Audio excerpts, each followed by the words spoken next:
uşaqlar artıq belə deyək, hər şey YouTube-da görürlər. İstənilən şey haqqında YouTube-da məlumat ala bilirlər.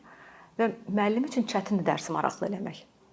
Yəni o metodları, sonra o texniki avadanlıqları sinifə daşımalıdırlar. Mütləq ki, o uşaqları sinifdə otuzdura bilsinlər.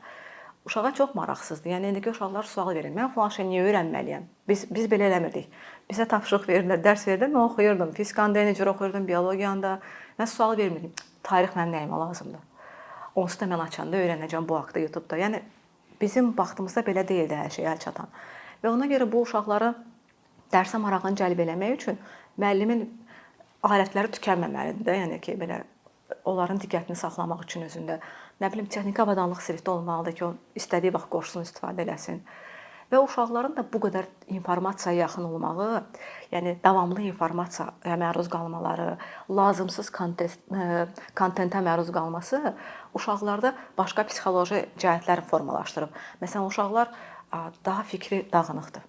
Məsələn, tez əsəbləşirlər, səbirsiz olublar və müəllimlərə bunu bu tutaq ki, problemləri aradan qaldırmaq üçün yenə də başqa bir kömək lazımdır. Məsələn, uşaq məktəblərdə psixoloqların sayı artırılmalıdır mütləq olaraq.